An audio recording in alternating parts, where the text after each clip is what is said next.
안녕하세요. 애나의 다락방 라디오입니다. 요즘 불면증 때문에 고생하시는 분들도 많고 또 밤늦게 작업하시는 분들도 많으시죠. 그런데 국제암연구소에서는 밤샘 작업을 1급 발암 요인으로 지목했다고 합니다. 잠이 보약이라는 말도 있는 만큼 제때 잘 자는 것이 건강에 매우 중요한데요. 오늘 소개해드릴 책은 백천문화재단에서 발간한 슬기로운 수면 생활입니다. 이 책에는 우리의 행복과 건강에 수면이 얼마나 중요한 영향을 끼치는지에 대한 다양한 정보가 담겨 있는데요. 치매와 비만도 수면 부족에서 기인할 수 있다는 사실 알고 계셨나요? 저자이신 서진원님은 건강한 삶과 수면에 대해 연구하는 바른수면연구소를 운영하고 있고 서울대학교 병원 수면의학센터와 협력하여 수면의 질을 높이기 위한 연구도 하고 있는데요.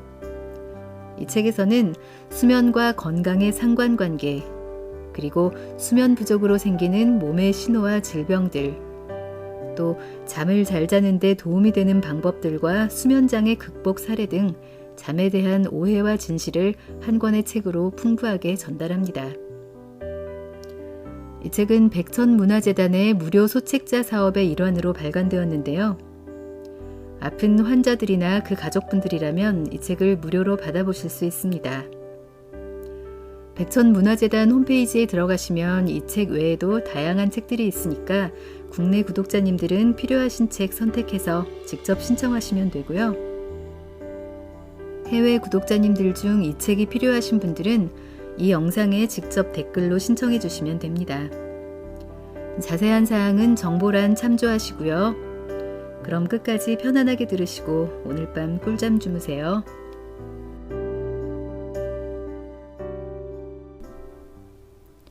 수면의 가치를 인정해야 건강사회다.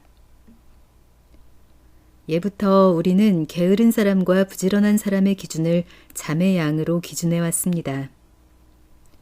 몸 상태와 환경에 따라 잠의 양이 다를 텐데 잠을 적게 자고 많이 활동하는 사람은 성실하다는 평가를 내리고 활동 시간보다 잠을 더 많이 자는 사람은 불성실할지도 모른다고 생각했습니다. 서양 속담 역시 일찍 일어나는 새가 멀리 볼 수 있고 벌레도 많이 잡아먹는다고 한 걸 보면 잠에 대한 속설이 지나치게 왜곡되어 있음을 알 수 있습니다. 미국의 천재 발명가 토마스 에디슨도 잠은 인생의 낭비라고까지 말했습니다. 과연 그럴까요? 그렇게 잠을 줄여가며 열심히 살아온 당신, 지금 건강하십니까? 라고 질문하지 않을 수 없습니다. 이제는 게으름에 대한 평가를 잠이 아니라 일에 대한 책임과 의지로 판단해야 합니다. 목표 지향적으로만 달려온 우리 사회의 가장 큰 문제도 휴식에 대한 편견입니다. 우리 몸도 잘 쉬어야 컨디션이 좋아지듯 일에 대한 효율성을 높이려면 야근과 특근이 아니라 완벽한 쉼이라고 할 수 있는 수면의 가치를 인정해 주는 것입니다. 입원실 소등 시간이 빠른 것도 환자들의 수면을 돕기 위한 것입니다. 입원 환자들의 경우는 대부분의 시간을 입원실이라는 한정된 공간에서 보내야 하기 때문에 건강한 사람보다 수면 시간이 더 깁니다. 치료 효과를 높이고 통증을 완화하는 데 있어 매우 중요한 일이기 때문일 것입니다. 스페인이나 이탈리아 같은 지중해 연안 국가에서는 시에스타라고 하는 낮잠 자는 시간이 있습니다. 처음 스페인 여행을 갔다가 한낮에 상점이 꼭꼭 닫혀 있어서 무슨 일인가 당황했던 경험이 있습니다. 알고 보니 한나절 정해진 시간이 되면 모든 사람들이 하던 일을 멈추고 낮잠을 잔다고 했습니다. 우리로서는 언뜻 이해하기 힘든 일이지만 잠깐의 수면으로 원기를 회복하고 맑은 정신을 되찾아 다시 일을 하면 성과가 크다는 발상일 것입니다. 숙면으로 건강과 장수라는 두 마리 토끼를 잡자. 연예인 송혜 씨는 90대 중반의 나이에도 전국 노래자랑이라는 장수 프로그램을 진행하며 왕성한 활동을 하고 있습니다. 그 나이대에 보통 사람이라면 요양원 신세를 지고 있거나 웬만해서는 바깥 출입이 어려운 경우가 많은데 송혜 씨는 여전히 쩌렁쩌렁한 목소리로 프로그램을 진행합니다. 그 작은 체구 어디서 그런 에너지가 나오는 것인지 궁금해하는 사람들이 많을 것입니다. 송혜 씨가 어느 방송에서 자신의 건강과 장수 비결에 대해 말했습니다. 나는 식이섬유가 많은 우거지 같은 식재료로 만든 음식을 좋아하고 매일같이 걸어다니고 일찍 자고 일찍 일어납니다. 송혜 씨의 건강 비결은 누구나 다 알고 쉽게 따라할 수 있는 방법입니다. 돈을 들여 운동을 하거나 특별한 음식을 먹는 것이 아니라 우리가 조금만 신경을 쓰면 할 수 있는 지극히 일반적인 생활입니다. 필자는 특히 송혜 씨의 건강 비법 중 충분한 수면이 장수할 수 있도록 만들었다고 생각합니다. 매일 같은 시간에 잠자리에 드는 습관은 숙면을 취할 수 있는 충분 조건이기도 합니다.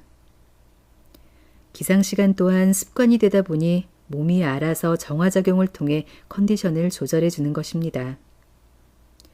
그러니까 인체는 우리가 잠을 자는 동안에도 멈춰 있지 않고 계속 활동하고 있다는 사실입니다. 서울대학교 노화연구센터에서 조사해 발표한 장수의 비결 역시 9시간 이상의 충분한 수면이 좌우한다고 했습니다. 90살 이상의 장수 노인 91명을 대상으로 조사했는데 70% 이상의 노인들이 9시간 이상 잠을 잔다고 대답했습니다. 잘 먹고 잘 자는 습관이야말로 최고의 건강 비법이라고 할 수 있습니다. 낮에 일하고 밤에 잠을 자는 일은 자연의 섭리입니다. 자연의 섭리대로 살아갈 수 있다면 누구나 건강하게 행복한 100세 시대를 맞이할 수 있을 것입니다. 깊은 수면이 뇌를 청소해준다. 수면과 치매와의 관계. 고령사회는 만 65세 이상의 국민이 총 인구의 14%를 넘어섰을 때를 말합니다. 노인 인구 14% 중 치매 인구가 2018년 추정 약 739만 명으로 10명 중 1명이 치매를 앓고 있다고 합니다. 2024년이면 100만 명이 넘고 2039년이면 200만 명이 넘을 것으로 예상합니다. 그렇다면 노인성 질환인 치매 발생의 원인은 무엇이며 수면과 어떤 관련이 있을까요? 깊은 수면을 취하면 다음날 기분이 상쾌하고 머리가 맑아진 것 같은 느낌이 듭니다. 실제로 잠을 잘 자면 뇌가 깨끗해지기 때문입니다. 이러한 신기한 현상은 잠을 자는 동안 뇌에 특별한 시스템이 작동되고 있기 때문입니다. 최근 치매에 관한 연구가 활발해지면서 베타 아밀로이드라는 물질이 뇌 손상에 많은 영향을 준다는 것이 밝혀졌습니다. 베타 아밀로이드는 뇌에 쌓인 노폐물로 뇌는 우리가 자는 동안 아침부터 저녁 때까지 쌓인 이 노폐물을 정맥으로 배출하는 시스템을 작동시킵니다. 수면과 치매에 관한 또 다른 연구도 있습니다. 2019년 사이언스에 발표된 논문에 의하면 수면이 부족할 경우 치매 물질로 꼽히는 물질 중 하나인 타우의 농도가 급속도로 증가한다고 합니다. 특히 타우와 아밀로이드가 비정상적으로 축적되면 단기 기억 부위인 해마가 가장 큰 피해를 입고 점차 뇌 전체로 퍼져나가게 됩니다. 이런 연구 결과를 종합해보면 뇌는 깊은 잠을 못 자거나 적게 잘 경우 노폐물이 뇌에 계속 쌓여 신경세포가 손상되고 기억력을 포함한 인지기능이 점진적으로 떨어지며 결과적으로 수면 부족은 뇌 손상과 치매로 진행된다는 것을 알 수 있습니다. 치매는 아직 완전한 치료약이 없습니다. 따라서 뇌를 건강하게 지키기 위해 뇌를 훈련하고 적극적인 사회활동과 운동, 건강한 식사 등의 생활요법이 권장되고 있습니다. 마지막으로 뇌에 쌓인 노폐물들이 밖으로 잘 배출될 수 있도록 잠을 규칙적으로 자고 깊은 잠을 잘 수 있도록 노력해야 합니다. 치매 증상이 나타나기 3년에서 7년 전부터 수면의 변화가 나타난다고 합니다. 점점 밤에 잠들기 힘들어지거나 깊은 잠을 못 자는 불면증 증상이 나타나는데 이는 건강에 문제가 있다는 신호이니 수면 전문가와 상담하거나 잠을 잘 자기 위한 노력이 필요합니다. 수면 부족은 신진대사를 떨어뜨린다. 수면과 비만과의 관계. 비만은 심각한 질병으로 인식되고 있습니다. 현재 다이어트 시장 규모가 2조 7천억이 넘어섰고 매년 꾸준한 증가세를 보이고 있어 살과의 전쟁은 갈수록 심화될 전망입니다. 우리나라 국민들의 전통적인 식생활 습관도 비만에 큰 영향을 주지만 서구화된 식습관과 생활습관이 비만 인구를 키운다는 보고가 있습니다. 국이나 찌개, 밥 위주의 식습관에서 달고 짠 퓨전 음식들이 넘쳐나다 보니 비만 체질로 바뀐 경우도 많습니다. 비만을 부르는 큰 요인 중에 하나는 수면입니다. 잠을 못 자면 살이 빠질 것 같지만 우리 몸은 그리 둔하지 않습니다. 수면과 비만의 상관관계는 오래전부터 학자들의 연구가 활발하게 이루어지고 있습니다. 최근에는 수면이 내장 지방과 복부 비만에 큰 영향을 준다는 사실이 보고되었습니다. 수면 시간이 7시간에서 8시간 이하인 사람들에게서 체질량 지수의 증가가 나타났고 수면이 불충분할 경우 비만 위험 증가, 체지방 증가가 나타났습니다. 미국 케이스 웨스턴 리저브 대학의 산제이 파텔 박사가 중년 여성 6만 8천 명을 대상으로 16년간 수면 시간과 체중 관계를 조사했습니다. 그 결과 10.5%가 15kg 이상 체중이 증가했는데 하루 수면 시간이 5시간 이하인 여성은 이 비율이 32%나 됐습니다. 반대로 체중 증가의 비율이 가장 낮았던 그룹의 수면 시간은 7시간에서 8시간이었습니다. 왜 그러한 결과가 나왔을까요? 첫째, 잠을 적게 자면 신체 활동량이 줄어 칼로리 소모가 줄어듭니다. 둘째, 잠을 적게 자면 식욕이 증가합니다. 셋째, 잠이 부족하면 신진대사가 떨어집니다. 우스갯소리로 다이어트는 내일부터 라고 말합니다. 오늘은 마음껏 먹고 내일부터 다이어트 해야지 하는 다짐은 이제 바뀌어야 합니다. 오늘도 잘 먹고 푹 자야지.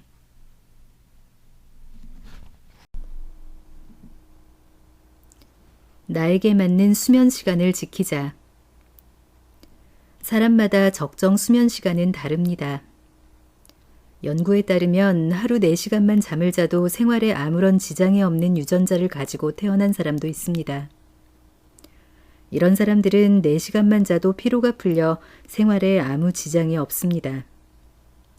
반면에 10시간 이상을 자도 피로가 풀리지 않는 사람이 있습니다. 그렇다면 자신에게 맞는 적정 수면 시간은 어떻게 알 수 있을까요? 우선 가장 쉽게 잠들 수 있는 때를 취침 시간으로 정합니다. 일반적으로 저녁 10시 정도가 적당합니다. 기상시간의 8시간 전 정도입니다. 이를테면 출근하기 위해서 7시에 일어나야 한다면 밤 11시에는 잠자리에 들어야 합니다. 처음 정한 취침 시간을 일주일 동안 지키면서 일어난 시간을 기록합니다. 기록 결과 만일 수면이 부족했다면 하루 이틀 정도 오래 잘 수 있으므로 무시해도 좋습니다. 알람 시계 없이 일어날 수 없거나 온종일 피곤하다면 수면 시간이 부족하다는 증거입니다. 만일 이러한 증상이 일주일 후까지 계속된다면 다음 일주일은 15분에서 30분 정도 일찍 잠자리에 듭니다. 반대로 일주일 내내 일찍 깨어난다면 수면 시간이 길다는 증거이므로 더 늦게 잠자리에 듭니다. 같은 방법으로 알람 시계 없이 기상하고 종일 쌩쌩하게 보낼 수 있는 기상 시간을 찾습니다. 이렇게 찾은 시간이 자신에게 맞는 수면 시간입니다. 다만 주의할 점은 호르몬이 왕성하게 활동하는 밤 10시에서 새벽 2시 사이에는 잠드는 것이 좋습니다. 동일한 시간에 자더라도 이 시간대에 잠을 자면 더 깊게 잘 수 있습니다. 이는 수면 시간을 90분 주기로 잡았을 때 렘 수면, 즉 몸은 자고 있지만 뇌가 깨어있는 상태와 논렘 수면, 즉 몸과 뇌가 휴식하고 있는 상태가 한 세트로 반복해서 활동하기 때문입니다. 이처럼 자신에게 맞는 수면 시간을 찾는 것만으로도 수면의 불편함을 많이 줄일 수 있습니다.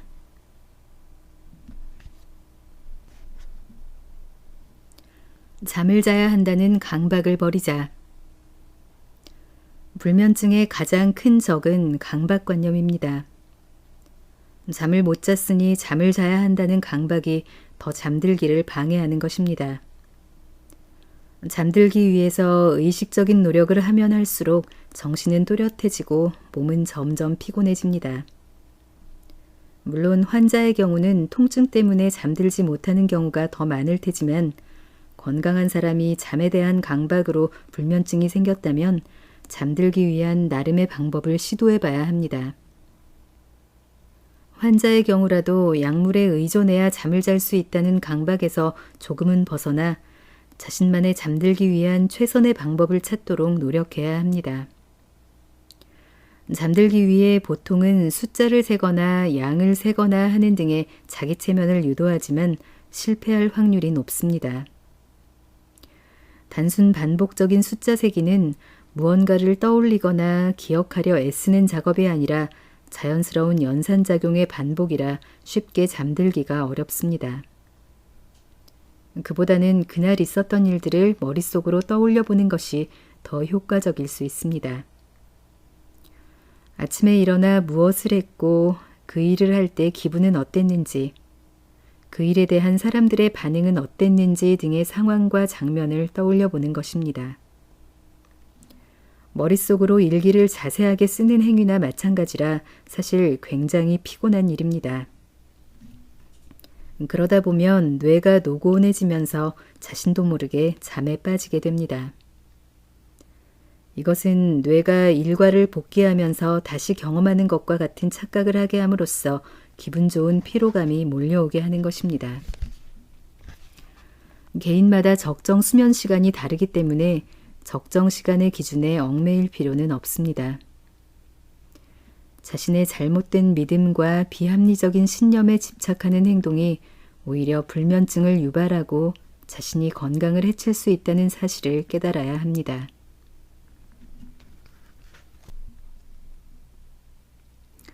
환자를 위해 간병인의 수면도 챙겨야 한다. 수면장애는 사실 환자보다 보호자의 문제가 더 크다고 할 수 있습니다. 환자는 병증에 따라 의사의 처방을 받아 유연하게 대처할 수 있지만 환자를 24시간 간호해야 하는 보호자 입장은 다릅니다. 환자가 언제 어느 때 불편함을 호소할지 모르다 보니 거의 매일 밤 마음 편히 잠잘 수 없는 형편입니다. 그래서 긴 병에 효자 없다는 말이 나오고 병간호하다가 병이 든다고 하는 모양입니다. 엄살이 아니라 병원에서 하루 이틀 병간호를 하다 보면 몸이 금방 지치는 것을 알 수 있습니다. 좁은 간이 침대에서 쪽잠을 자다 보니 온몸이 쑤시고 수면 부족으로 인해 피로감이 더 크게 느껴집니다. 더구나 보호자는 환자의 통증까지 함께 감당해야 합니다. 환자가 부모나 자식일 경우에는 그 감정의 통증을 환자보다 더 크게 느끼기 때문에 보호자에 대한 안전장치가 필요해 보입니다. 호스피스 환자를 돌보는 가족이나 간병인의 경우에는 수면장애로 인한 우울감이 더 높다고 합니다. 환자의 수발을 드는 것도 힘들지만 죽음에 이르는 환자의 상태를 곁에서 지켜보는 일은 보호자 또는 간병인에게 삶과 죽음이라는 무거운 문제에 부딪히도록 만들기 때문입니다. 삶을 아무리 내려놓거나 깨달았다고 해도 죽음을 긍정적으로 바라보기는 쉽지 않은 일이죠. 더구나 사랑하는 사람의 죽음을 지켜봐야 하는 일만큼 힘들고 고통스러운 일은 없습니다. 정신적으로나 육체적으로 엄청난 스트레스를 감당해야 하는 일입니다.